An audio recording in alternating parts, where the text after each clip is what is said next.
علی محمد خان صاحب ہمارے ساتھ موجود ہیں. Thank you so much for being on the programme. کیا بات چیت کرنے کے لیے آپ لوگ تیار ہیں حکومت سے؟ آپ نے سنا خواجہ آصف نے کہا کہ سب سے پہلے 9 مئی کے معاملات کلیئر کریں، معافی مانگیں. بہت شکریہ. بسم اللہ الرحمن الرحیم. اللہم صلی علی محمد وعلی آلہ وصحبہ وسلم. یہ پہلی بات تو یہ ہے کہ ہمیں یہ ماننا پڑے گا کہ مذاکرات کے بغیر کوئی حل نہیں ہے. اگر کوئی حل ہے تو 5.5 مہینے تو اس حکومت کو ہو گئے ہیں، اب تو معاملات ٹھیک ہونے چاہیے. یا اگر کسی کو زندان میں ڈال کے اور کسی کو دیوار میں چنوا کے اور کسی کو سیاست سے ایک مصنوعی طریقے سے آؤٹ کرنے کی صحیح کر کے آپ سمجھتے ہیں کہ ملک چل پڑے گا، تو 2.5 سال سے عمران خان صاحب حکومتی اقتدار کے ایوانوں سے تحریک انصاف باہر ہے. تو پاکستان کے مسائل کا حل آ جانا چاہیے. اب مہنگائی کنٹرول ہو جانی چاہیے تھی، خزانہ بھر جانا چاہیے تھا. ہم بڑے انکمپیٹنٹ تھے، اب تو یہ کمپیٹنٹ لوگ آ گئے تھے 2022 سے. آج 2024 جو ہے، ہم ستمبر میں ہیں. اپریل 2022 میں ہماری حکومت ختم ہوئی. پاکستان کے قرضے اب آدھے رہ جانے چاہیے تھے. اس وقت بجلی گیس کی قیمتیں 2017 کی پوزیشن پہ آ جانی چاہیے تھی. لا اینڈ آرڈر اس وقت بہترین ہونی چاہیے. اس وقت تو آپ لاہور میں نہیں پھر سکتے. what to say of the rest of Pakistan. تو اس کا مطلب یہ ہے کہ یہ جو آرٹیفیشل ارینجمنٹ ہوئی ہے رجیم چینج کے بعد، اس سے ملک نہیں چلا. اچھا اب کیا کرنا ہے؟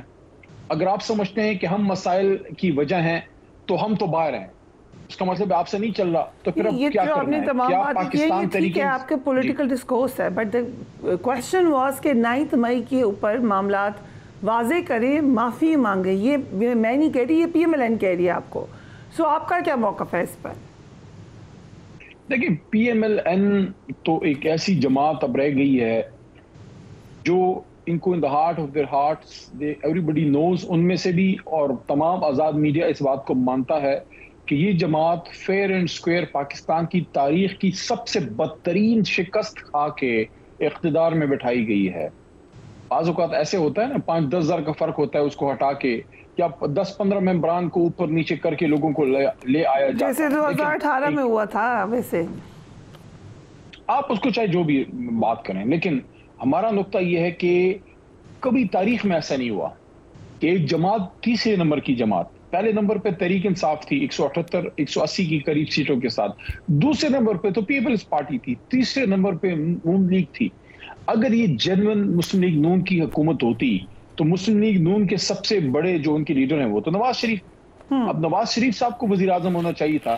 اگر نواز شریف صاحب وزیر اعظم نہیں ہے اور ان کی ٹیم ساری ہاری بیٹھی ہے، ان کے لوگ کوئی بھی اس وقت جو ہے منسٹریز میں جو ان کی ٹیم کے نزدیکی لوگ سمجھے جاتے تھے کوئی نہیں ہے. کدھر ہے آپ کے جیوید لطیف صاحب؟ کدھر ہیں آپ کے خرم دستگیر صاحب؟ کدھر ہیں آپ کے خواجہ سعد رفیق صاحب؟ کدھر؟ وہ پرانے جو ان کے لوگ تھے کدھر ہیں؟ اس کا مطلب یہ ہے کہ سب اچھا نہیں ہے، سب ٹھیک نہیں ہے حکومتی ایوانوں میں. اس لیے اب حل کیا ہے؟ حل کی طرف آتے ہیں. حل یہ ہے مذاکرات ہونے چاہیے، لیکن میننگ فل ہونے چاہیے. اس سے وہ چیز نہ بنائیں کہ اس پہ روز اس پہ ڈیبیٹ ہو. مذاکرات ہونے چاہیے، نہیں ہونے چاہیے، کس سے ہونے چاہیے. ہمارا نقطہ بڑا سمپل ہے. یہ کیسے ڈیبیٹ نہ بنائی؟ ڈیبیٹ آپ نے بنائی ہے. آپ نے کہا کہ ہم نہیں کریں گے کس سے مذاکرات. نہیں، ہمارا نقطہ تو سمجھیے، ہم نے کسی بھی اسٹیک ہولڈر سے بات کرنے سے انکار نہیں کیا جس کے پاس اختیار ہو. ٹھیک ہے، لیکن اگر آپ کے پاس اختیار ہی نہیں، let me be the devil's advocate here. Not that I'm calling them devil, but let me put this argument here on the table.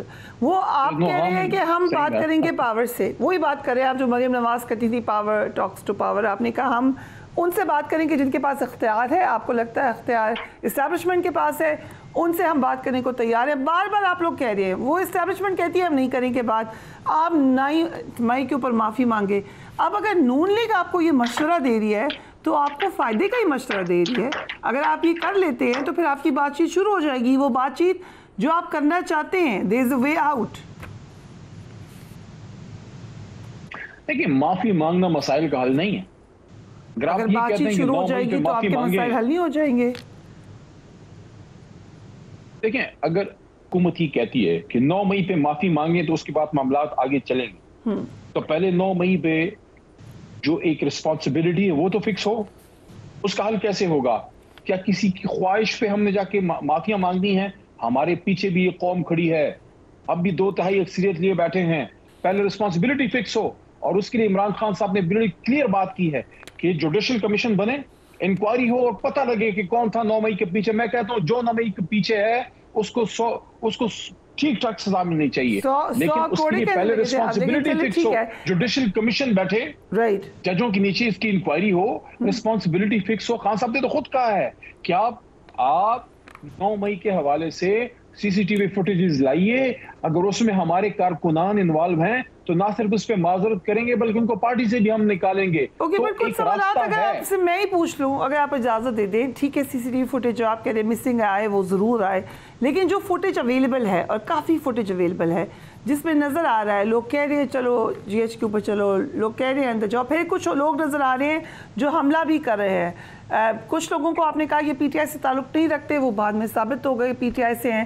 جب کچھ لوگ سراؤنڈنگ ایریاز میں, چلیں آپ کا موقف یہ ہے وہ صرف احتجاج کرنے آئے تھے, and for argument sake let's believe کہ وہ اس لیے آئے تھے, لیکن وہ کسی بھی سویلین ایریا میں کیوں نہیں گئے, وہ صرف اور صرف ملٹری انسٹالیشنز پر کیوں گئے. اکراس پاکستان 250 علاقوں میں ایک ہی قسم کی اطلاعات کیسے ملی, یہ سینسٹیو اطلاع کیسے ملی جو کہ مجھے نہیں معلوم, آپ کو شاید نہ معلوم ہو کہ یہ آفس ادھر اس سینسٹیو ایریا میں ہے. وہ لوگوں نے چن کر ان کو کس نے وہ لسٹ دی, یہ بھی تو پتہ چلنا چاہیے. یہ تمام سوالات تو آپ میرے خیال سے آپ بھی سوچتے ہوں گے, آپ کی اپنی پارٹی کے اندر جو ہوا اس کے بعد اس پہ آپ کو اپنے ورکر سے معافی مانگنی چاہیے. دیکھیں, میں تو سب سے بڑا دائی ہوں اس بات کا. میں نے جیل کاٹی ہے بے گناہ, میں 78 دن جیل میں رہا ہوں. میری 85 سالہ ماں میرے پیچھے 2 دفعہ ڈیالہ آئی ہے, ان کو جتنی تکلیف سے میں گزرا ہوں میری فیملی گزری, اسی طرح بے شمار لوگ اور ہیں. کسی اسٹیبلشمنٹ سے, کسی حکومت سے زیادہ تو ہم چاہتے ہیں اس کی انویسٹیگیشن. لیکن جو آپ نے بات کی ہے, دیکھیں کون کہتا ہے کہ جو گیا ہے اور جس نے توڑ پھوڑ کی ہے, میں کہتا ہوں ان کو سزا ملنی چاہیے. عمران خان صاحب کہتے ہیں سزا ملنی چاہیے. ہم تو کسی ایسے شخص کو ڈیفینڈ نہیں کرے جس نے توڑ پھوڑ کی ہے, جس نے آگ لگائی ہے. کس نے اس کو کہا کہ آگ لگاؤ, کس نے کسی کو اختیار دیا ہے کہ جا کے کسی ڈیفینس انسٹالیشن تو چھوڑیں, آپ کسی عام شخص کے گھر میں جا کے آگ لگا سکتے ہیں, آپ کسی کے باغ میں جا کے کوئی توڑ پھوڑ کر سکتے ہیں, کسی کی چار دیواری پھیلا سکتے ہیں. You can't do that. اب آپشنز کیا ہیں؟ ایک آپشن یہ تھی کہ پی ٹی آئی کے اسٹیبلشمنٹ سے مذاکرات وہ ہوتے نہیں لگ رہے ہیں. دوسری آپشن یہ تھی کہ پی ٹی آئی اپنی گورنمنٹ کے ساتھ بات کرے, ایک بات چیت ہو پولیٹیکل پارٹیز کی, وہ بھی ابھی ایز سچ اس طریقے سے نظر نہیں آ رہی. تیسری آپشن یہ ہے کہ آپ اپنا اپوزیشن الائنس مضبوط کریں. آپ نے کوشش کی, you are part of the meeting جو مولانا فضل الرحمان سے ہوئی ہے, لیکن خبر کیا ہے, کیونکہ مولانا کی وزیر اعظم سے ملاقات ہو چکی, صدر مملکت چودھری شجاعت سے ملاقاتیں ہو چکی. آج رانا صاحب یہ کہہ رہے ہیں کہ ہمارے ساتھ ہونا ہو مولانا, لیکن ہم ان کے ساتھ ہیں. کہیں یہ ادھر تو معاملات طے نہیں پا گئے مولانا فضل الرحمان کے؟ فضل الرحمان صاحب کے ساتھ آپ نے مذاکرات کی بات کی, میں تو ان کی خوشدامن صاحبہ فوت ہوئی تھی, دعا پہ ایک دفعہ اسد قیصر صاحب کے ساتھ گیا تھا الیکشن سے بھی کئی مہینے پہلے.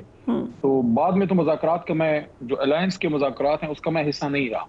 لیکن معلومات ظاہر, آپ کی لڑائی کیا تھی پارٹی میں, یو وانٹڈ دوز یا نہیں؟ کیوں نہیں ہونی چاہیے مذاکرات, بالکل آپ کی بات ہونی چاہیے, الائنس ہونے چاہیے. جو شخص یہ کہتا ہے کہ دھاندلی ہوئی ہے تو وہ ہمارے نقطے پہ آ رہا ہے. دیکھیں, آپ نے جو بات کی کہ فضل الرحمان صاحب حکومت کے پاس جا رہے ہیں, مجھے نہیں پتا وہ حکومت کے پاس جو ہے وہ جا رہے ہیں کہ نہیں جا رہے, لیکن اگر وہ جاتے ہیں ان حالات میں حکومت کے پاس تو وہ اپنا سیاسی نقصان کریں گے, وہ عوام سے دور ہوں گے. اس وقت آپ یہ دیکھیے, بڑی میں آج صبح سے اس بات پہ سوچ رہا ہوں کہ یہ کیسی حکومت ہے. میں ان سب لوگوں کی سوچ پہ حیران ہوں کہ کیسے کوئی سمجھ سکتا ہے کہ پاکستان کی ایک بہت بڑی اکثریت, غالب اکثریت کسی غلط بات پہ عمران خان کے ساتھ ہے. دیکھیں, وہ عمران خان صاحب کے ساتھ اس لیے ہیں کہ وہ 2-3 چیزوں کو بائی نہیں کرتے. ایک رجیم چینج کو لوگوں نے بائی نہیں کیا. دوسرا چیز یہ ہے کہ آپ نے ہماری حکومت ختم کی, رجیم چینج ہوا. اگر عمران خان صاحب سے بہتر کوئی لیڈر آتا, ملک کے حالات بہتر ہو جاتے, کوئی آنیسٹ لوگ آتے تو لوگ پھر بھی شاید ایکسیپٹ کر لیتے. لیکن انہی فیسز کو لا کے بٹھایا گیا جن سے لوگ تنگ تھے 40-45 سال, جو پاکستان کی تباہی کے ذمہ دار ہیں. چاہے کوئی کچھ بھی کہے, آج جو پی آئی اے بیٹھ گئی ہے, اسٹیل مل بیٹھ گئی ہے, ریلوے بیٹھ گئی ہے, خزانہ خالی ہے, قرضوں کا بوجھ ہے, کس نے کیا ہے؟ علی محمد یا عمران خان نے تو نہیں کیا. ہمارے تو 3.5 سال تھے, 45-50 سال سے تو یہ لوگ بیٹھے ہیں. سو آپ نے آئیڈینٹیفائی کیا ہے کہ وجہ کیا ہے کہ لوگ, آپ کو لگتا ہے کہ لوگوں نے, میں اس پہ حیران ہوں کہ کیسے کوئی اپنی قوم کو چھوڑ کے ان لوگوں کو اپنے آپ گود لے لیں یا ان پہ اپنا سارا برڈن ڈال دیں جن کو قوم نے ریجیکٹ کیا ہوا ہے؟